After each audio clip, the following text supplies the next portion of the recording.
자, 오늘 이제 지난주에 이어서 25절 이어서 말씀 나누도록 하겠습니다. 자, 우리가 지난주부터 진리와 거짓에 대해서 이야기를 하고 있는데, 진리라는 것이 어떤 이미지를 가지고 있다고요? 감춰져 있던 것이 나타난, 그렇게 되어 있어요. 헬라어 단어가 그렇다는 거예요. 자, 그런데 그러니까 여러분이 지난주에 우리가 초점을 뒀던 거는, 그러면 감추어져 있는 상태는 진리가 아니냐, 이해되죠? 그러니까 진리라고 하는 게 감춰져 있던 것이 나타난 거다, 이렇게 단어는 이제 그런 뜻을 가지니까, 그럼 감추어져 있는 상태에서는 진리가 아니냐, 그렇게 이해하지 마시고, 그러면 이제 성경 해석에 문제가 생기니까 감추어져 있는 상태의 진리, 이렇게 이해하시라는 거예요. 아시겠죠? 감추어져 있는 상태의 진리가 있어요. 그리고 그것이 언젠가는 나타나게 될 거예요. 그걸 나타내는 걸 누가 하신다고요? 하나님이 나타내십니다. 그렇죠? 하나님이 나타내실 거예요. 그때까지 우리는 어떻게 해야 될까요? 기다리고 감추어져 있는 상태일지언정 그걸 지키고 있는 거예요. 아시겠죠? 말씀을 지킨다라는 의미를 제가 예전부터 계속 말씀을 드렸죠. 말씀을 지켜라 할 때에 어떤 것을 지켜낸다고 하기에 앞서서, 그것에 앞서서 말씀을 말 그대로 지키고 있는 게 필요하다고 하는 거예요. 그런데 우리는 무엇을 지켜야 되는지를 놓쳐버리고 결국 사람들이 만들어 놓은 그 규정들을 지키기 시작한단 말이에요. 이걸 아시겠죠? 교회 와보면 뭔가 해야 될 것들이 있어요. 교회 다니기 전에는 몰랐던 것들이죠. 교회 와보니까 막 이런 걸 한단 말이에요. 와서 보니까 그런 것들이, 그러니까 제일 먼저 그거부터 배우는 거예요. 교회 오면은. 그러면 안 된다는 거예요. 아시겠죠? 그걸 놓쳐버리니까 이게 문제가 생깁니다. 우리가 무엇을 지키고 있는 것이고 그것을 바탕으로 해서 우리가 이런 것들을 지켜내고 있는 거예요. 두 단계를 이해하시겠어요? 왜 이런 일들을 하고 있는지. 그렇죠? 모든 교회들이 나름대로 뭘 할 거 아닙니까? 나름대로 다 할 거 아니에요. 그러면 그 하고 있는 것들이 왜 하고 있는 것인가 라고 하는 것부터 출발해야 되는데, 그 왜 이걸 다 하느냐 하면, 제가 이제 여러분들에게 말씀드린 거는 모든 교회가 다 이구동성으로 말해야 할 그게 있어야 된다는 거예요. 똑같이. 그게 이제 지키고 있는 거죠. 그것 때문에 우리는 전도도 하고 새벽 기도도 하고 뭐도 하고 뭐 하는 거예요. 이해되시죠? 그게 뭐냐고 했을 때 모든 교회가 가장 기초가 되는 출발점, 그건 똑같아야 된단 말이에요. 이걸 놓쳐버렸다는 거예요. 다른 게 아니라. 다를 수 있어요. 모양은 다를 수 있어요. 그렇죠? 같을 수 없잖아요. 예를 들면 지금 서울에 있는 교회와, 저 아프리카에 세워져 있는 교회가 똑같을 수 있습니까? 상식적으로 생각해도. 그렇죠? 저 필리핀 원주민 마을에 세워져 있는 교회와 어떤 뭔가를 한다고 할 때에 모양이든 어떤 뭐 프로그램이 됐든 뭐가 됐든 같을 수가 없잖아요. 그거는 그 자체를 뭐라고 하는 게 아니에요. 그럴 수밖에 없죠. 그거는 삶의 상황들이 다른데. 자, 그러나 그것을 거슬러 올라갔을 때 어디에서부터 출발해서 우리가 이러이러한 것들을 하고 있느냐라는 것을 되짚어 갔을 때 모든 교회들이 어디로 출발해, 그건 똑같아야 된단 말이에요. 그렇잖아요? 그게 뭐냐라고 물어봤을 때, 그렇죠? 그 여정 중에 물론 그 단계별로 조금씩 더 깊이의 차이는 있겠지만 반드시 질문하고 들어갔을 때 그 과정 중에는 가다 보면 뭐가 반드시 나와야 된다? 서로 사랑하라가 나와야 된다는 거예요. 사실 이게 출발점이죠. 아시겠습니까? 왜 이걸 해요? 이것 때문에요. 왜 이걸 해요? 물어보다 보니 뭐가 나와야 된다? 서로 사랑하라가 나와야 된단 말이에요. 근데 제가 보니까 이게 안 돼 있더라는 거예요. 그래서 여러분들에게 지난 시간 동안 그 부분에 대해서 끊임없이 제가 말씀을 전하고 여러분들에게 그 기초를 세우려고 했던 거란 말이에요. 한번 이 마음을 가지고 둘러보세요. 교회들이 지금 뭘 하고 있나, 무엇을 하고 있는지, 왜 하고 있는지, 그걸 알고 있는지. 그렇다고 하면 모든 것은 서로 사랑하라라고 하는 이 말씀을 지켜내기 위한 일환으로, 그렇죠? 하고 있는 거예요. 자, 그거를 여러분들이 거짓이라고 하는 이 단어를 이해할 때 이제 우리가 이제 뭘 분별할 수 있느냐? 바로 요것들이에요, 이것들 지금. 이거. 뭔가 막 하고 있는데 그게 다 뭐라? 거짓이라는 거예요, 지금. 그러니까 이걸 분별할 수 있어야 된다. 그런 일들이 왜 생기느냐? 지난주에 본 것처럼 감추어져 있던 것을 감추어진 상태로 두질 않고 어떻게 하니까 자꾸 뭘 만들어내요. 잘 알지도 못하면서. 이게 지금 문제다. 그렇죠? 진리를 거짓으로 바꿨다. 그러니까 자, 이게 진리가 감추어져 있는 상태일 때는 차라리 단순합니다. 우리 입장에서는 그냥 잘 지키고만 있으면 되는 거 아니니까 오히려 진리를 잘 지키고만 있으면 되는데 문제는 이 진리를 두 단계가 있는 거예요. 감추어진 상태가 있고 그러다가 이게 나타나죠.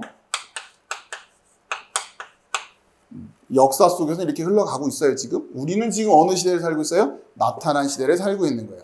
그렇죠? 그건 여러분 기억을 하시고. 그러니까 지금 그럼 감추어진 상태에서는 어떻게 된다? 지키고 있어야 되는데 이 아직 나타나기 전에 감추어진 상태에서 이제 뭘 합니까? 이걸 뭐래요? 나타내요. 막. 그죠? 감추어진 걸 아직 나타나지 않았는 이걸 잘 이해하세요. 나타나지 않았는데 진리로 나타나지 않았음에도 불구하고 감추어진 걸 막 나타내요. 이해되시죠? 요 시절에는 요게 문제겠죠. 그렇죠? 아직 감추어져 있는데 뭔가로 막 나타낸단 말이에요. 자, 그러면 이게 이미 나타났을 때는 뭐가 문제겠어요? 이때 이제 복잡해지는 거예요, 상황이. 막 옛날처럼 감추어진 걸 나타낸 걸 이게 그대로 이어지고 있다 보면 이 나타난 거와 이 나타난 게 같을까요? 다를까요? 다르죠. 그런데 여전히 나타낸 걸 붙들고 있는 사람들이 있을 수 있고, 그렇죠? 이걸 여러분이 이해하시면 소위 율법주의가 뭔지 이런 것들이 자연스럽게 이해가 됩니다. 옛날에 감춰졌던 걸 나타내놓고서는 이게 제대로 된 것도 아닌데 이걸 지금까지 쭉 지키고 대표적인 율법주의의 모습이죠. 이 나타난 거 이거랑 다르단 말이에요. 같지가 않아요. 근데 이게 맞다라고 계속 꾸기고. 그러면서 이제 계속 이제 변종들이 나오기 시작하는 거죠. 아예 나타나지 않았다라고 하는 사람들도 문제고, 안 나타났다고 하는 사람들도 문제고, 또 이걸 비판은 해요. 이걸 비판을 하는데 이게 아니야라고 비판까지를 하니까 왠지 나타난 걸 얘기하고 있는 것 같은데 사실은 가만히 들여다보면 이것도 요거로, 그러니까 이거는 아닌데, 이게 논리적으로 설명을 합시다. 요걸 A라고 할게요. 요걸 A, 감추어진 게 나타나는, 요건 진리예요. 근데 아직 감추어진 상태에서 뭔가를 나타냈어요. 요걸 B라고 해요. 그걸 계속 지키고 있어요. 지금 여전히 B를 지키고 있어요. 이게 이제 일종의 율법주의 같은 거죠. 그리고 근데 아니야, 이거는 아니야, 이건 이거잖아 하면서 이제 슬쩍 뭘 만들어요? B는 아닌데 C를 만들어요. 그러면 B는 아니니까 요걸 보고 요건가? 이런 사람들이 있을 거 아니에요. 근데 사실 요 C도 A가 아니기는 마찬가지죠.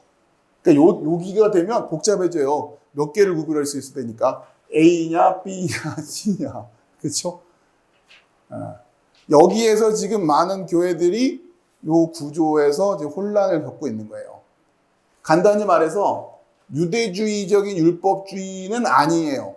기본적으로 우리 교회들이 그 정도는 아닐 거라고 생각을 한단 말이에요. 그렇죠? 그러면서 지금 다르다고 해서 만들어 놨는데 가만히 들여다보면 이것도 이거랑 다르기는 마찬가지. 그렇죠? 이게 지금 계속 이어지고 있으니까 복잡해지는 거예요. 생각해 보세요. 초대교회 때 간단히 말하면 유대주의를 비판을 하면서, 그렇죠? 바울 사도와 같은 사람들이 교회를 세웠어요. 교회가 세워졌잖아요. 자, 그러다가 그것이 점점점 뭐가 돼버렸어요? 캐톨릭이 돼버렸단 말이에요. 역사적으로 그렇죠? 캐톨릭이 됐으니까 그러니까 유대주의는 아니야 해가지고 처음에 나온 게 초대교회가 이어지다가 뭐가 됐어요? 카톨릭이 됐죠. 그 카톨릭이 또 아니야. 카톨릭이 아니야 하면서 또 개신교가 나오죠. 그렇죠? 그럼 개신교는 이걸 제대로 지키려고 했느냐? 처음에 마음은 그랬겠죠. 그런 마음 10분 양보해서. 자, 그런데 그것도 여전히 지금도 보면 크게 별반 다르지 않은 모습이 돼버렸단 말이에요. 여러분, 이거를 잘 이해하셔야 됩니다. 그러니까 계속 뭘 얘기해요? 다 지금 자기 나름대로 이거다라고 얘기를 하고 있어요. 이거다. 이걸 비판하면서, 캐톨릭을 비판하면서, 또 뭘 비판하면서, 다 이거다. 자, 그럴 때 도대체 이게 나타난 이건지는 뭘로 확인할 거냐? 예? 그냥 이걸 비판을 하니까 맞다? 이건 너무 위험한 생각이에요. 그렇죠? 틀린 걸 틀렸다라고 말한다고 해서 진리가 됐다라고 생각하지 마세요. 요걸 잘 이해하셔야 됩니다. 틀린 걸 틀렸다고 말한다고 해서 그 사람이 진리편에 서 있느냐? 그건 다른 거예요. 틀린 걸 틀린 거로 볼 줄 알고 플러스 맞는 게 뭔지를 가르쳐 줄 수 있어야죠. 틀린 걸 틀렸다고만 얘기한다고 진리로 선 건 아니다라고 하는. 아시겠습니까, 이게? 여러 단계가 있어요, 지금. 내가 지금 어디까지 와 있는지를 잘 분별하셨단 말이에요. 흔히들 캐톨릭에 대해서 막 이런 분들, 특히 개신교 중에 그런 분들 많단 말이에요. 캐톨릭이 틀렸다고 하는데 좋아요. 캐톨릭 틀렸다고 하고 그럼 뭐 맞는 게 뭡니까? 물어봤을 때 몰라. 이러면 안 된다는 거예요. 그렇잖아요. 불교가 틀렸대요. 그러면 불교가 틀렸다고 합시다. 그래, 불교가 틀렸어요. 그러면 우리는 뭐니까 맞는 거예요? 여기에서 이제 거기는 부처님 믿고 우리는 하나님 믿으니까 이런 수준이 되면 그렇게 그 수준을 가지고 안다라고 생각하는 게 이게 참 답답한 거죠, 이게 지금. 그죠? 그러니까 진리를 거짓 것으로 바꿨다는 게 지금 굉장히 이제 그 상황 자체가 복잡해진 상황이 됐다는 걸 이해를 하시라는 거예요. 그리고 오늘 여러분들이 이해하셔야 될 것은 틀린 걸 틀렸다고 말하는 것 정도에서 만족하시면 안 된다. 제가 전에 에디슨 예를 들었어요. 에디슨이 실험을 하면서 계속 안 되는 법을 알아가죠. 실패를 하면서 이 방법은 안 되는구나. 이 방법은 안 되는구나. 뭐 전구를 만들기 위해서 뭐 10,000번의 실패를 했다든가 뭐 횟수가 중요한 건 아니고. 그러면 10,000번의 실패를 했으면 에디슨이 그럼 전구를 이제 원리를 안 거냐? 그건 또 다른 얘기잖아요. 안 되는 방법 10,000개를 알고 있는 것과 되는 방법 하나를 알고 있는 거는 완전히 다른 차원의 얘기예요. 아시겠죠? 그러니까 우리가 진리를 가지고 있다 할 때는 이 측면을 고민하고 있어야 된다라고 하는 겁니다. 틀린 걸 틀렸다고 비판만 해서 되는 게 아니다. 좀 더 여러분 생각을 정리해드리기 위해서 율법을 통해서 우리는 죄를 깨닫는다고 할 때는 어느 측면이냐? 율법으로는 틀렸다라는 것까지만 알 수 있다는 얘기예요. 간단히 말하면. 그렇게 논리를 여러분이 이해하실 수 있어야 된다. 그렇죠? 근데 많이들 여기에 속죠. 왜냐하면 나도 저게 틀렸어 라고 생각하는 걸 누군가가 틀렸다고 얘기하면 그 사람은 진리 편에 서 있다라고 생각하기가 쉽단 말이에요. 정말 참이 무엇인지는 아직 말을 안 하고 있어요. 이게 지금 진리를 거짓 것으로 바꿨다고 하는 이 메커니즘 안에 다양한 모습들이 들어있습니다. 여러분들 그걸 하나하나 일단은 이해해 가셔야 섬세하게 이 상황들을 분별해 내실 수 있다라고 하는 거예요. 일단 오늘은 아직까지는 좀 거칠게, 지난 시간에는 감추어진 것을 나타낸 것이 진리입니다. 요 정도 우리가 이해하신 거예요. 진리는 그러니까 이 뒤에 있는 것들을 여러분들이 이제 구별해 내기 위해서 여러분의 마음에 무엇이 새겨져 있어야 되냐면 진리라고 하는 것은 감추어져 있어도 된다. 아시겠죠? 여러분에게 아직 감추어져 있어도 된다. 이걸 일단 좀 단순한 얘기지만 여기서부터 마음을 좀 가져가세요. 너무 빨리 나타내려고 하는 순간 여러분도 모르게 이렇게 지금 그릇된 길로 그 유혹에 빠져가기 쉽단 말이에요. 지금 물론 아직 우리에게 진리가 나타나 있지만 여러분들에게 이것이 세워져 가는 데는 시간이 필요할 수도 있다. 그걸 너무 조급하게 생각하지 마셔라. 그리고 하나하나 따지면서 들어가셔라. 그 얘기예요. 앞에서 무슨 얘기 막 한다고 해서 갑자기 그냥. 더더군다나 내가 아니라고 생각하는 걸 그 사람이 얘기를 해주는 순간 나도 모르게 거기에 탁 빨려 들어가요. 저 사람은 지금 틀린 얘기만, 그러니까 저건 틀렸습니다는 얘기만 계속 하고 있는 거예요. 이거 한 10,000개 해봐요. 그럼 그 사람 굉장히 많이 아는 것 같죠. 그렇죠? 이거 안 됩니다. 이거 안 됩니다. 이거 해봤는데 안 됩니다. 나는 하나도 모르는데 저 사람은 안 되는 방법을 10,000가지나 알고 있어요. 그럼 뭐 아는 것 같잖아요. 그래서 그건 모르기는 마찬가지다.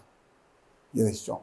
그래서 제가 여러분들에게 그러니까 뭔가 여러분들에게 선생 노릇을 하려고 하는 사람들에게 영적으로도 뭘 확인하려고 그냥 제일 먼저 여러분들이 복음이 뭐냐, 그렇죠? 예수의 말씀이 예수님이 우리에게 주신 계명이 뭐냐, 이런 가장 근원적인 얘기부터 여러분들이 가지고 있어야 그걸 가지고서, 그렇죠? 이 사람이 아는지 모르는지를 얘기하잖아요. 에디슨이 나타나서 제가 안 되는 방법을 10,000개나 알고 있습니다. 여러분 그 10,000개 설명할 동안 다 듣고 있을 거예요?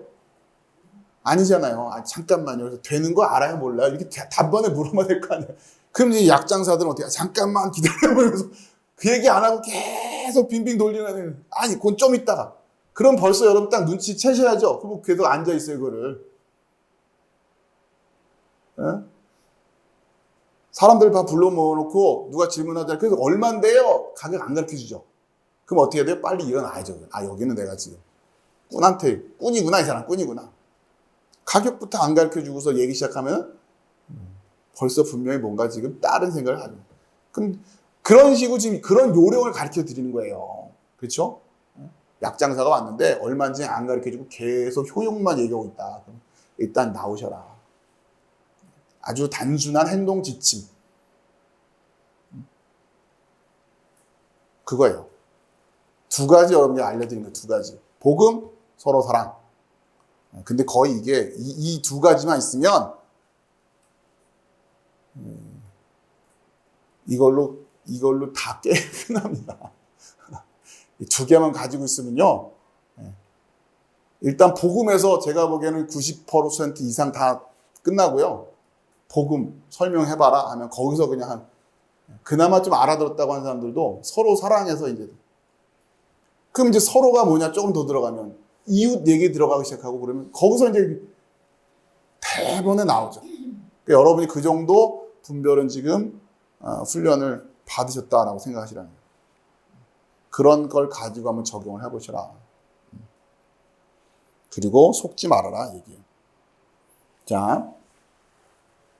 그리고서 오늘 좀 더 여러분들에게 더 업그레이드를 해드리는 거는 감추어진 상태에서 나타나는데, 이따가 말씀을 통해서 보겠지만, 이 논리적인 구조를 이해하시라는 겁니다. 감추어진 문제는 여기서 시작되는 거예요. 왜냐하면 처음부터 예수님의 복음이 우리에게 십자가로 딱 역사 속에 나타난 게 아니었잖아요. 그러니까 감추어진 상태로 있었던 시절이 있단 말이에요. 그 시절에 분명히 뭔가로 자꾸 나타나게 만들어 놨어요. 근데 이거는 아니었단 말이에요, 문제는. 근데 이게 지금까지 이어지고 있는 거죠. 그런 부분들이 있단 말이에요. 그러니까 이걸 어떻게 평가할 거냐라고 할 때에 이게 일단 이건 아니니까. 그런데 문제는 우리한테 조금 복잡해진 이유는 B가 아니라고 C를 들여다놨는데 B가 아니라고 하니까 이게 맞나 할 수 있는데 일단 B가 아니라는 건 배웠어요, 여러분들이. 이거 보니까 B는 아니래요. 그럼 맞는구나. 요게 맞나? 근데 A가 뭔지를 정확히 모르는 사람 입장에서는 B가 아니다라는 것만 의지해서 저게 맞다라고 찾아가는 거 아닙니까? 그러니 안 된단 말이에요. 그러니 안 된단 말이에요. 그러니까 예를 들어서 그냥 절간은 아닌 것 같아. 절간은 아닌가 봐. 그럼 여기 절간 같지만 안 돼 있으면 되는 거예요, 그러면? 근데 그렇게 생각하고 또 쫓아가는 거 아닙니까? 그러면 안 된다라고 하는 거예요.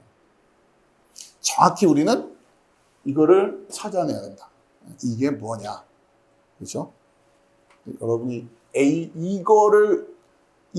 요 감추어진 걸 나타난 거의 본질적인 부분이 복음이라는 것이고, 그죠?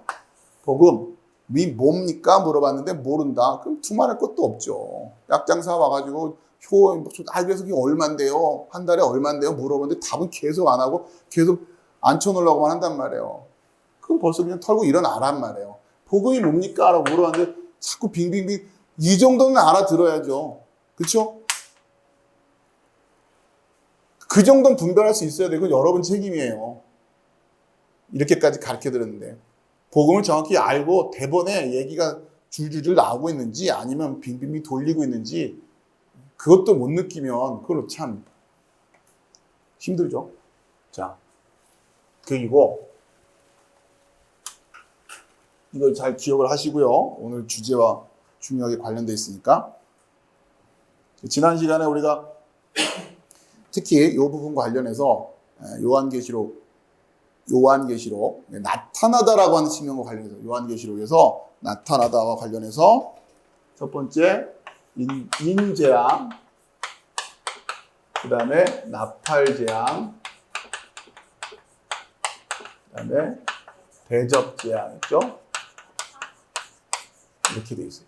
인재앙은 말씀이 펼쳐지는 상황이에요. 그렇죠? 말씀이 펼쳐지는 걸 재앙으로 표현을 하고 있다. 두루마리에 인 봉인되어 있던 것이 펼쳐지는, 말씀을 펼치는 그 인을 떼기에 합당하신 분이 누구냐? 그분이 예수 그리스도였단 말이에요. 결국 그 말은 말씀을, 요한복음에서 나오는 말씀은 구약입니다. 간단히 말하면 그 구약을 복음으로 해석해내실, 그렇죠? 그렇게 되는 거예요. 그러니까 구약을 복음으로 해석해내야 된다. 그러니까 그 해석을 가지고 심판이 한번 임한다는 얘기예요. 그러니까 이거나 이거나 다 같은 얘기인데 그 해석을 통해서 심판받는 자와 심판받지 못하는 자가 나뉘게 된다. 뭘로?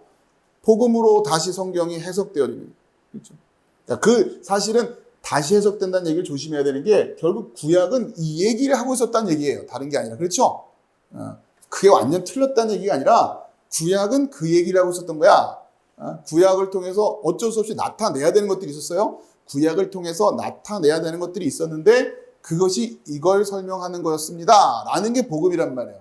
아, 그렇구나. 라고 해서 그렇게 깨닫지 못하는 자들을 이제 인재앙이라고 얘기하는 거예요.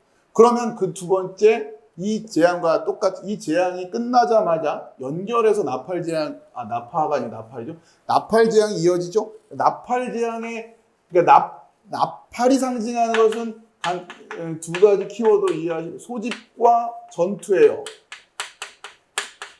나팔은 소집과 전투. 이해되시죠? 인재앙을 통해서 이제 그 말씀이 깨달아지신 자들이 이 나팔 소리를 듣고 모일 겁니다. 아시겠죠? 네, 근데 그때 안 모이면 어떻게 되는 거예요? 나팔 소리를 못 들었다는 얘기니까. 그 말은 이걸 깨닫지 못했다는 얘기니까 이때 문제가 되는 거야. 이 소집할 때 이때 와야 돼요. 이때 이게 빛으로예요. 빛으로. 아시겠어요? 이때 빛으로로 와야 이게 되는 거란 말이에요. 저희 교회 이름이 빛으로인 게 여기에 지금 초점이에요. 지금 나팔 불고 있는 거 아닙니까? 지금 여러분 복음 모르시잖아요. 그동안 몰랐잖아요. 이런 얘기를 하는데도 아무 생각 없이 그냥 신앙생활 우리 교회 좋은 교회 이러면서 에? 그런 거예요. 그게 인재앙이에요. 그게 거기서 인재앙을 받는 거예요. 말씀이 그렇게. 사실 근데 왜 그런가 봤더니 제가 초반에 얘기했던 것처럼 그분들이 결국은 말씀에 뭐가 없었더라? 관심이 없었던 거예요. 없었어요. 정말 알고 싶은 얘기가 없었던 거예요. 가만히 보니까. 그러니 떼서 보여주는데도 붙들고 읽어보려도 안 했고 궁금하지도 않고 그러니 그걸 가르쳐주는. 자, 소집이고 두 번째 의미는 전투입니다. 그러니까 출정, 그렇죠? 모여라 할 때 나팔 불고 출발할 때 나팔 불어요. 그러니까 이때 안 모여들면 재앙입니다. 모이라고 부른데 안 부르면 이스라엘 백성이 아닌 거예요. 아시겠죠? 네. 운동장에서 놀고 있는데 철수야 했을 때 누구만 그 음성을 알아듣고 쫓아가요? 철수만. 엄마 음성 알아듣고 가는 거죠. 그렇죠? 여기서 구별되는 거예요. 지금 저희가 하고 있는 게 이 소집의 사역입니다. 자, 그 다음에 이 모인 이들이 또 나팔을 통해서 이제 전투에 참여하는 거예요. 그렇죠? 마찬가지입니다. 모여는 있는데 싸우러 나가자고 할 때 안 나가면 어떻게 돼요? 그게 재앙이라는 거예요. 그 사람은. 이해되십니까? 여러분 지금 왜 모여 있다고요? 전투하려고 모여 있는 거예요. 아시겠죠? 똑같은 거예요. 부는데 안 모여들어. 그건 재앙이고 이제 모여들어서 우리가 왜 모여들었는지를 알고 왜 모였는지를 알고 정체성을 다시 확인하고 이제 우리가 그 전투에 나가야 되는구나 하는 걸 알고 전투에 나가지 않으면 이건 또 재앙이 되는 거예요. 그 사람 입장에서는. 자, 그리고 그럼 이제 우리의 전투의 본질이 뭐냐? 그게 바로 대접 재앙과 연결되어 있다라고 하는 겁니다. 이 대접 재앙이 진노의 포도주라고 하는 개념으로 대접 재앙을 여러분이 이해하시면 돼요. 진노의 포도주를 쏟는다. 그러니까 결국 우리의 싸움의 본질이 뭐냐? 우리의 싸움의 본질이 뭐냐? 지금 산골짜기마다 있는 절간들 다 그냥 뒤집어 엎으면 우리가 영적으로 이기는 거냐? 그렇게 이해하는 분들도 있잖아요. 탑돌이 하면 그러니까 땅 밟기 하면서 막 그냥 무너지게 하고만 그게 지금 우리의 어떤 마지막 전쟁에 우리의 어떤 영적인 승리를 이미지를 하는 거냐? 그렇게 이해하면 그렇게 해야 되는 거 아니에요, 지금? 자, 이걸 어떻게 이해할 거냐? 마지막 대접 재앙에서 이 개념을 어떻게 이해하느냐가 우리의 전쟁의 본질을 이해하는 데 굉장히 중요하다라고 하는 거예요. 그러니까 하나하나가 전부 다 그릇된 가르침들로 오염되기가 딱 좋은 내용들이 여기 다 들어있어요. 아시겠죠? 여러분들 이거 하나하나 정확하게 분별을 하셔라. 그리고 여러분들이 마지막 요 대접 재앙 관련 진노의 포도주를 이해하기 위해서 여러분 지금껏 배웠던 내용과 연결해서 말씀드리면 이게 하나님의 열심이라는 개념과 연결되어 있어요. 분명히 우리는 전투를 통해서 열심을 낼 겁니다. 열심을 내는데 문제는 이 열심에서 재앙이 나타나는 거예요. 아시겠죠? 여기서 지금 우리의 탐심이 작용을 하느냐? 예? 아시겠죠? 우리의 탐심으로 작용을 제가 아까 말씀드렸잖아요. 진짜 제주도 복음화에는 관심이 없는데 그 열심들을 낸다니까요. 아시겠어요? 무슨 말씀인지? 그 열심을 어떻게? 그렇죠. 여러분 생각해 보세요. 그거를 해마다 투자되는 그 어떤 그 재정이 어마어마하잖아요. 그 열심을 도대체 근데 몰라요. 스스로가 몰라. 왜? 진노의 포도주. 그걸 심판이라고 하는 거예요. 그걸 심판. 거기에 취해서 자기의 열심, 에피투미아적인 열심, 탐심을 바탕으로 한 열심, 개교회주의에 대한 열심, 우리 교구만 잘 나가면 되는 열심, 모르겠고 우리 속해만 잘 되면 되는 열심, 내가 맡은 것만 잘하면 되는 열심, 이런 식의 열심으로 그냥 열심을 부려요.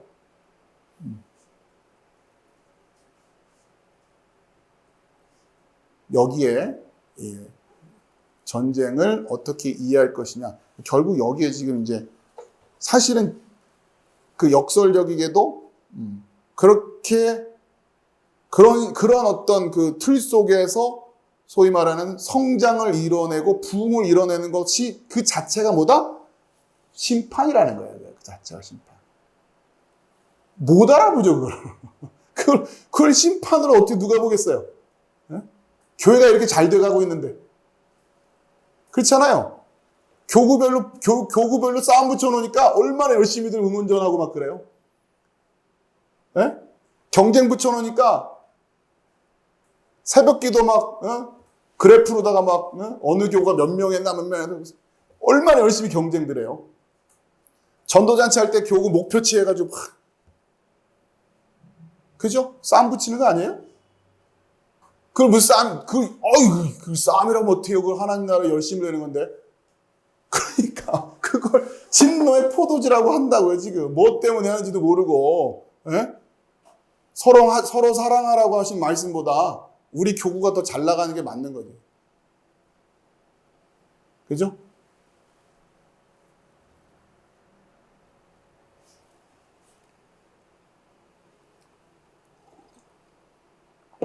자, 이 구조를 여러분 잘 이해하시고 다시 계시록으로 가서 한번 전체적인 내용을 개괄을 좀 할게요. 어디냐면 계시록 8장입니다. 요한계시록 8장. 간단히 개괄만 할 거니까요. 요한계시록 8장. 자, 그 단락의 제목이 일곱째 봉인과 금향로 8장 1절에 일곱째 인을 떼실 때에 하늘이 반 시간쯤 고요하더니 하면서 이제 일곱째 인을 떼면서 이 그 구조 자체가 인재앙이 끝남과 동시에 나팔재앙으로 이어지는, 그렇죠? 이렇게. 그러니까 이 말씀에 대한 것이 완벽히 드러나면서 봉인된 것이 다 풀려지면서 이제 말씀이 완전히 이제 우리에게 감추어졌던 것이 나타난 것으로 되는 거예요. 그렇죠? 나타난 것으로 되면서 자연스럽게 뭐와 연결된다? 나팔로 연결돼요. 이제 다 말씀이 알려졌으니 그 말씀을 듣고 어떻게 해라? 모여라 라는 얘기예요. 다 모여라. 그러니까 다 모이고 나면 싸움이 시작됩니다. 아시겠죠? 네, 그런 구조예요. 자, 그 다음에 8장에서 쭉 그렇게 그 다음에 이 전투와 관련해서 어디 가시냐면 11장 후반부에 가면 1장 후반부에 15절에 보면 일곱째 나팔 소리 이렇게 될 거예요. 일곱째 나팔 소리. 그러니까 나팔 7번 울리고 그 다음에 12장에 보면은 또 이 대적하는 자들이 나타나요. 그러니까 지금 요 나팔들과 더불어서 요한계시록에서 우리에게 보여주는 것은 이 전투가 누구와 누구 간에 이어질 전투인가라고 하는 것을 보여주고 있는 거예요. 아시겠죠? 그런 그림으로 보시면 돼요. 자, 우선 그 정도까지만. 자, 그 다음에 어딜 보셔야 되냐면 14장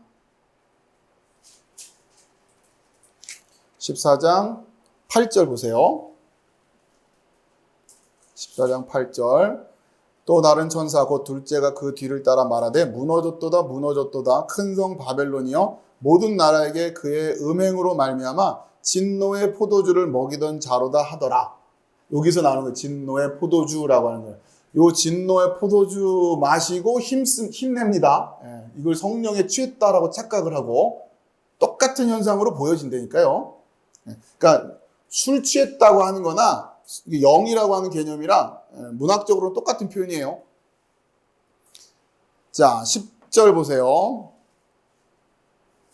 9절까지 읽어갈까요? 또 다른 천사하고 셋째가 그 뒤를 따라 큰 음성으로 이르되 만일 누구든지 짐승과 그의 우상에게 경배하고 이마에나 손에 표를 받으면 그도 하나님의 진노의 포도주를 마시리니. 그러니까 하나님의 진노의 포도주, 이 포도주를 누가 주신다? 이런 걸 잘 생각하셔야 돼요. 이거 무조건 나쁘다 이런 게 아니라 지금 이 하나님의 진노의 포도주가 이들에게 어떻게 작용을 하고 있는지를 볼 줄 알아야 된단 말이에요.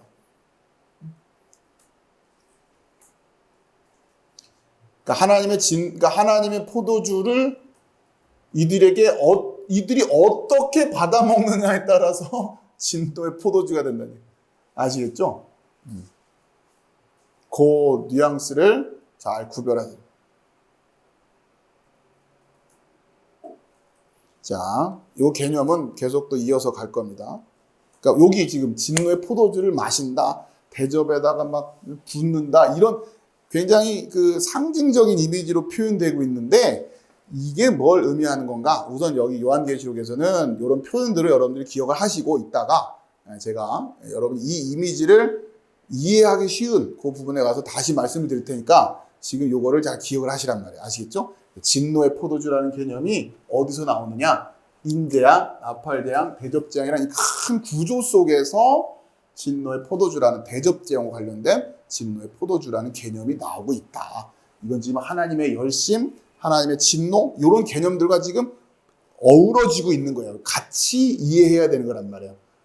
하나님의 열심이 왜곡된 거, 우리에게 우리가 우리가 열심으로 신앙생활을 한다고 하는데 그것이 왜곡되어져 버리는 순간 그것이 우리에게 뭐가 된다? 진노의 포도주가 된다라고 하는 겁니다. 이 구별하기가 쉽지가 않다는 거예요. 그러니까 지금 마지막 때에 그렇게 전쟁의 모습으로 된다라고 하는 겁니다. 자, 그리고 그 정도 보시고요. 15장, 요한계시록 15장 보세요. 15장 보면 자, 15장 5절 또 2일 후에 내가 보니 하늘의 증거장막의 성전이 열리며 7재앙을 가진 7천사가 성전으로부터 나와 맑고 빛난 세마포 옷을 입고 가슴에 금띠를 띠고 네 생물 중에 하나가 영원토록 살아계신 하나님의 진노를 가득히 담은 금 대접 7을 그 7 천사들에게 주니. 자, 이제 본격적으로 대접 재앙이 이제 시작된다는. 여기 지금 여기는 대접 재앙과 나팔 재앙 뒤에 이 부분이 굉장히 지금 구조적으로 어려워요. 아무튼 대접 재앙이라는 것과 연결해서 여러분 다 이렇게 이해하시면 돼요. 이 그 문맥상으로는 본격적으로 대접 재앙이 시작되는 게 여기. 자, 그런데 8절 하나님의 영광과 능력으로 말미암아 성전에 연기가 가득 차매 7 천사의 7 재앙이 마치기까지는 성전에 능히 들어갈 자가 없더라. 지금 무슨 이미지로 또 이 7 대접 재앙을 연결시켜서 이해하고 있냐면 7 대접 재앙이 끝나기 전에는 어디를 못 들어간대요? 성전에 못 들어간다는 얘기예요. 그러니까 여러분이 지금 이 재앙을 통과를 해야 되는 거예요. 그래 여러분이 온전한 믿음으로 성전 안으로 들어갈 수 있다. 지금 요한계시는 그렇게 그리고 있는 거예요. 그러니까 여러분에게 7 대접 재앙이 패스가, 그러니까 그게 통과가 돼야 돼요, 여러분. 그러니까 그걸 거쳐야 된다는 얘기예요. 여러분이 그 시험을 통과해야 된다는 얘기예요. 아시겠죠? 그러니 여러분에게도 분명히 열심을 내야 되는 상황들이 올 텐데 이 열심이 하나님의 열심으로서의 온전한 열심이 아니라 우리의 탐심으로 말미암아 열심이 되는 순간 여러분은 이 대접 재앙을 통과를 못한 게 되는 거죠. 그러면 결국 궁극적으로 어딜 못 들어가요? 성전에 못 들어간다 이거예요. 그런 7 대접 재앙을 그냥 우리가 요령껏 피한다고 되는 게 아니라 정확히 이것이 무엇을 의미하고 있는지, 그죠? 그러니까 이걸 알고서, 이걸 정확히 알고서 줄다리기라도 시켜야 거기서 이렇게 엉뚱한 열심을 안 낼 거 아닙니까?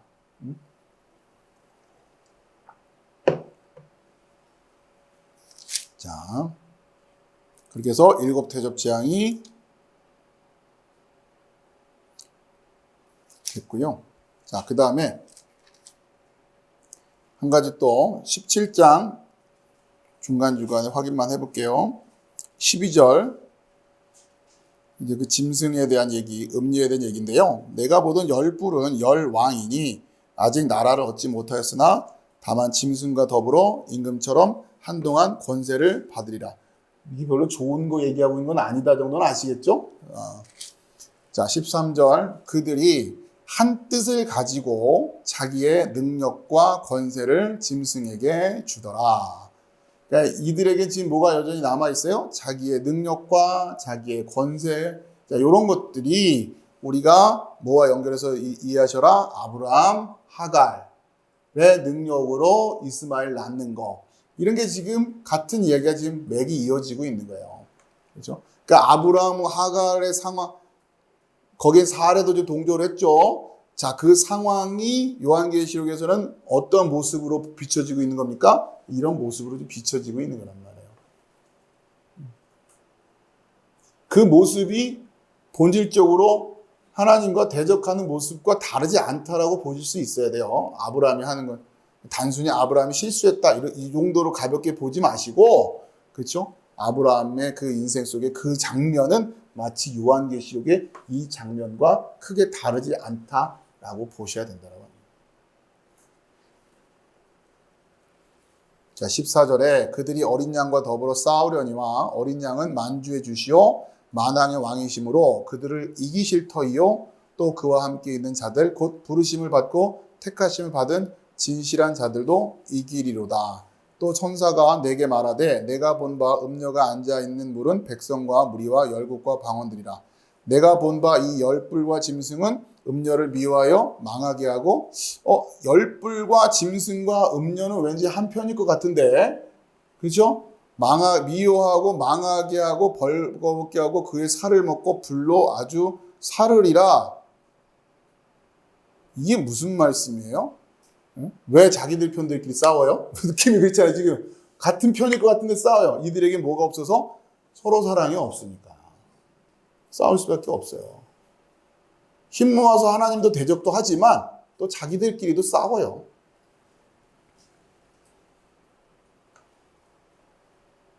그죠?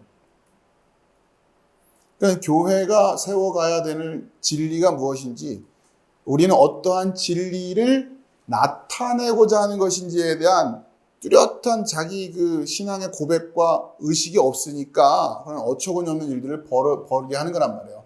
그냥 자기 열심을 내면 되는 줄 알고, 자기 생각을 깨트리려고 자기 생각을 내려놓고, 그렇죠? 복음이 무엇인지 그 앞에 무릎 꿇고 겸손하게 그 의미에 대해서, 그래서 그 부르심에 내가 소집되었구나라고 하는 것을 감격해하면서 그런 마음으로 기꺼이 무릎 꿇을 때 세례를 주는 거지. 그렇죠? 그냥 무슨 뭐 경쟁하듯이 이게 의미가 뭔지도 모르고 그냥 그래서 되는 게 아니지 않겠습니까?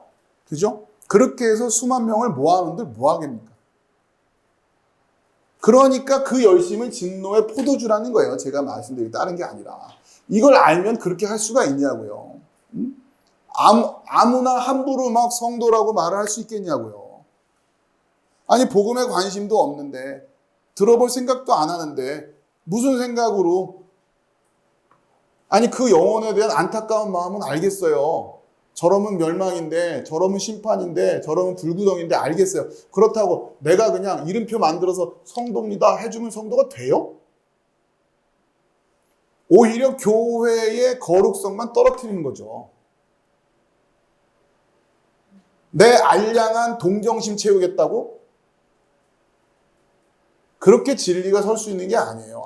아니, 물론 당연히 안타깝죠. 내 가족일 수도 있고.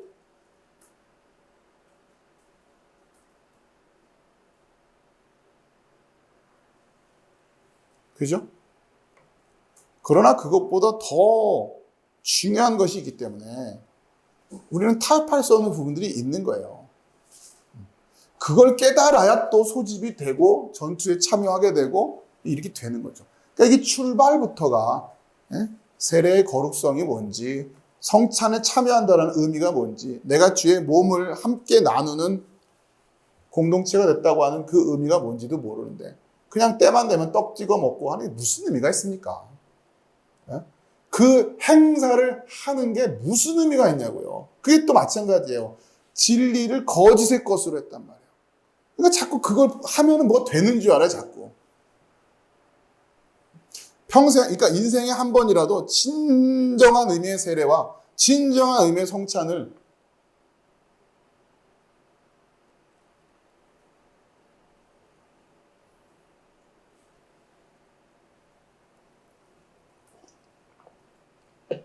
그렇죠? 자, 이렇게 되고 18장 요한계시록 18장에 1절부터 바벨론이 패망하게 되는데, 그러니까 그 바벨론이라고 하는 것은 여기서 말하는 이 진노의 포도주의 결정체라고 생각하시면 돼요. 그들이 그렇게 열심을 내서 세워놓은 무엇, 그렇죠? 그렇게 해서 만들어 놓은 무엇을 총체적으로 상징하는 게 바벨론, 바벨탑, 뭐 이런 얘기예요. 그렇죠? 얼마나 엄청난 것들을 세워놨습니까? 자, 이후에 다른 천사가 하늘에서 내려오는 것을 보니 큰 권세를 가졌는데 그의 영광으로 땅이 환하여지더라. 힘찬 음성으로 외쳐 이르되 무너졌도다 무너졌도다 큰 성 바벨론이요 귀신의 처소와 각종 더러운 영이 모이는 곳과 각종 더럽고 가증한 새들이 모이는 곳이 되었도다. 그 음행의 진노의 포도주로 말미암아, 이 개념 앞으로 이 대접 제한 이 파트에서 굉장히 중요한 겁니다. 음행의 진노의 포도주로 말미암아 만국이 무너졌으며 또 땅의 왕들이 그와 더불어 음행하였으며 땅의 상인들도 그 사치의 세력으로 치부하였도다 하더라. 자, 무너진다, 무너졌다. 이거 앞에서 생각해 보면 본 거 기록해라. 그렇죠? 이걸 지금 요한이 보고 기록하는 거예요. 예언적으로. 자, 4절, 18장 4절. 또 내가 들으니 하늘로부터 다른 음성이 나서 이르되 내 백성아 거기서 나와. 그의 죄에 참여하지 말고 그가 받을 재앙들을 받지 말라. 그러니까 우리는 이렇게 나가는 거에 익숙해야 되는 거예요. 아시겠어요? 나가는 거 머뭇거리면 안 돼요. 똑같은 얘기지만 도대체 무엇 때문에 신앙생활을 하려고 하는 것이냐. 그렇죠? 그 참된 교회를 찾고, 그렇죠? 참된 주의 지체들을 찾는 게 쉬운 일이 아닙니다. 그만큼의 고단한 여정들이 될 수밖에 없어요. 그러니 그렇게 찾으러 다닐 수밖에 없는 거죠. 그렇다고 해서 아닌데 앉아있을 수는 없는 거 아니에요. 몰라서 그러고 있을지 몰라도. 그러니까 이러한 마음들이 있냐라고 하는 거예요. 간단히 말하면. 진짜 뭘 알고 거기 앉아있는 거냐. 거기 앉아서 내가 아무 교회, 그러니까 무슨 교회의 성도입니다라고 말을 하는데 그게 뭘 얘기하는 건지를 알고나 하는 얘기냔 말이에요, 도대체.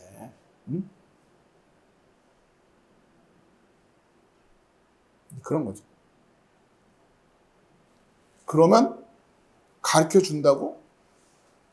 가르쳐 줘도? 이게 뭐예요? 그걸 재앙이라고 하는 거예요. 이미 심판을 받고 있는 거예요, 이렇게. 모르죠, 그냥. 본인들은 모르죠. 그러니까 이 마음에 대한 경각심이 없는데 어떻게 신앙생활을 한다, 성도라고 말을 할 수 있느냐라고 하는 거죠, 제 말은. 한 번도 이런 주제에 대해서 고민을 안 하는데. 그런 얘기를 여러분에게 누누이 해왔던 것이고, 여러분들에게 이런 부분에 대해서 마음이 잘 새겨져 있으실 거라고 생각을 합니다. 근데 이제 여러분 굳이 말씀드리자면 우리는 지금 우리 교회는 이제 어느까지는 돼 있는 거예요? 소집. 이해되시겠죠? 소집만 모여 있다고 끝나는 게 아니에요. 여러분 이게 남아 있어요. 전투해야 되고 알아야 된단 말이에요. 그냥 여기가 좋사오니 이 수준이면 안 되는 거예요. 지금 여러분이 우리가 해야 될 전투가 뭐냐? 그죠? 그러니까 진리를 거짓 것으로 바꿨다 한 게, 진리를 거짓 것으로 바꾼 그 예들을 봐야죠. 어떻게 했길래 어떤 건가 할 때 첫 번째 여러분하고 살펴본 게 뭐였냐면 아브라함, 하갈 이야기였어요. 그렇죠? 이스마엘 낳으면서 하나님, 그러니까 그걸 지금 내가 만들어 놓는 거, 그러니까 감추어져 있는데 아직 하나님의 언약의 나타남은 이삭으로 나타날 건데 아직은 감춰져 있잖아요. 근데 그것을 못 기다리고 만들어버린단 말이에요. 이런 걸 얘기하는 거예요, 지금. 아시겠죠? 요거를 진리를 거짓 것으로 바꿨다 이야기를 하는 거예요. 두 번째, 또 성경을 통해서 우리가 진리를 거짓 것으로 바꾸었다라고 할 때의 대표적인 예가 뭐냐?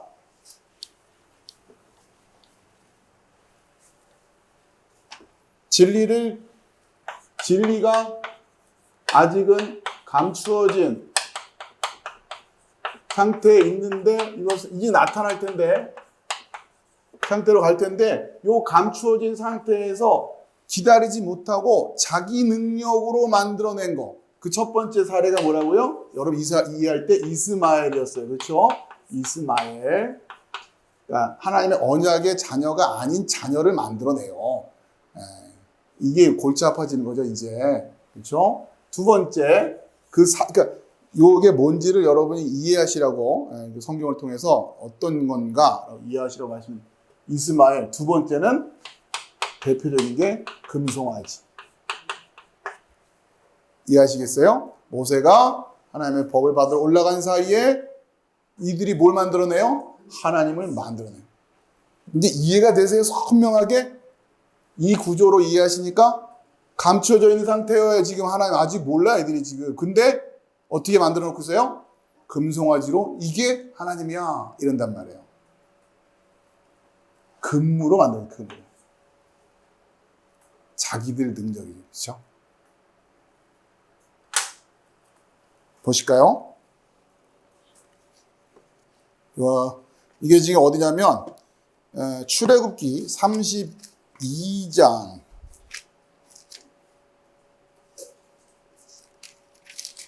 우선 거기부터 보고 출애굽기 32장 네 출애굽기 32장을 일단 펴시고요. 자, 일단 그 앞에 31장 18절에서 끝나죠? 31장 18절을 보면 여호와께서 시내산 위에서 모세에게 이르시기를 마치신 때에 증거판 둘을 모세에게 주시니 이는 돌판이요 하나님이 친히 쓰신 것이더라. 지금 이제 모세가 하나님으로부터 증거판을 받고 있는데 문제는 그 아래, 산 아래 32장이죠. 백성이 모세가 산에서 내려옴이 더딤을 보고 모세가 지금 늦게 내려오니까 백성이 아론에게 이르러 말하되 일어나라 우리를 위하여 우리를 인도할 신을 만들라. 이 모세 곧 우리를 애굽 땅에서 인도하여 낸 사람은 어찌 되었는지 알지 못함이니라. 자, 요 상황이 이해가 되시죠? 이 그림으로 보면 감추어져 있는 상태에서 이들이 기다리질 못해요. 그리고 뭐 하라고 지금 제쳐오라고 써요?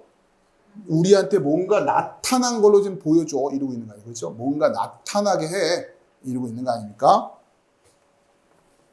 자, 그러자 아론이 그들에게 2절 이르되 너희의 아내와 자녀의 귀에서 금고리를 빼어 내게로 가져오라. 여기서 금이 상징하는 거는 이들의 능력의 총체라고 생각하시면 돼요. 아시겠죠? 내가 가지고 있는 금덩어리 그렇잖아요. 금 내가 가지고 나의 능력, 나의 권세 그게 다 그 김에 그 금이라고 하는 요 그 상징물로 우리에게 이야기를 하는 거죠.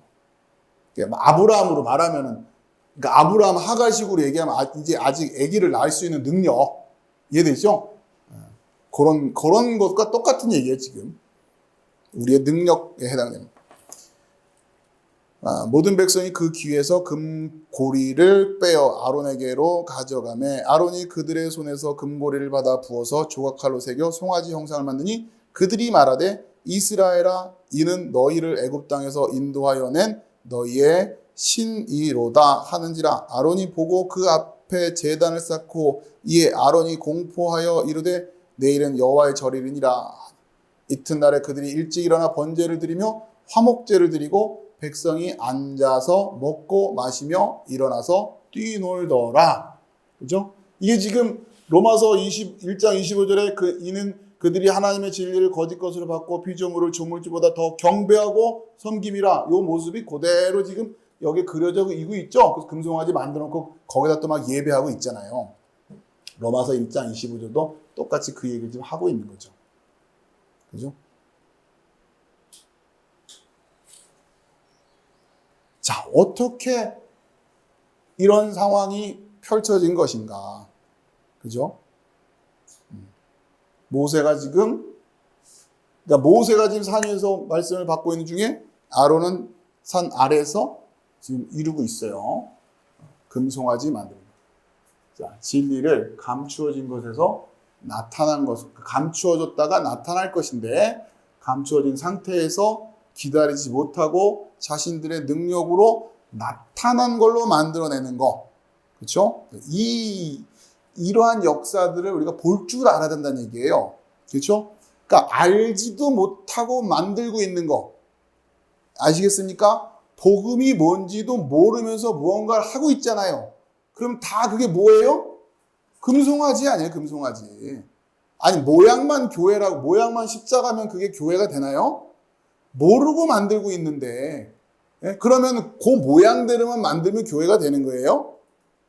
여러분 생각이 계세요? 요즘 어처구니 없죠? 금덩이 던져가지고 이걸 신이다 이러고 있는 거나,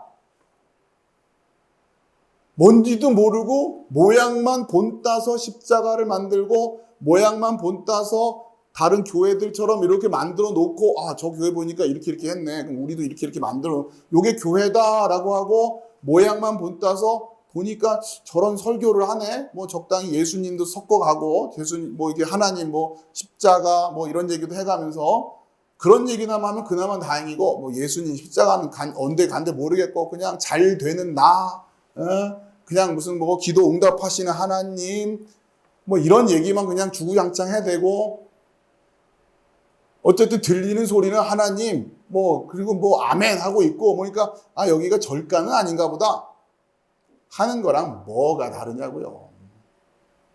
왜 뭐 하고 있는 건데요? 물어보면 이게 뭔데요? 물어보면 답은 하나도 할 줄 모릅니다. 그러고 있었다라고 하는 거예요. 별반 다르지 않게. 그러니 어떻게 해라? 나와라. 나와라.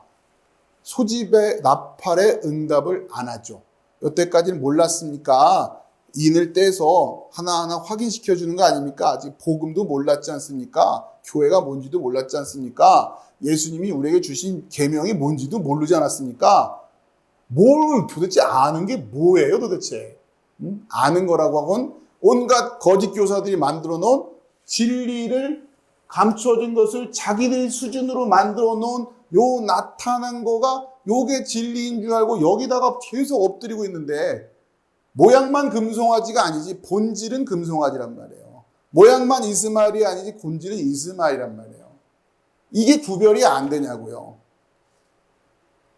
그러니 대접 재앙이죠. 그러니 인 재앙이고 그러니 나팔 재앙을 당하고 있는 거라고. 본인들은 몰라요. 본인들은. 지금 진노의 포도주에 취해 있기 때문에. 모른다고요. 어지간히 꿀밤 맞지 않고는 아픈 줄도 몰라요. 그거예요, 지금. 여러분이 이 상황을 분별할 수 있느냐? 이게 지금 오늘 시대에 우리에게 닥쳐있는 영적인 과제다라고 하는 겁니다. 왜 이 아론은 밑에서 이루고 있는지 그 이야기는 다음 시간에 계속 이어서 말씀을 나누도록 하겠습니다. 자, 마치겠습니다. 기도합시다.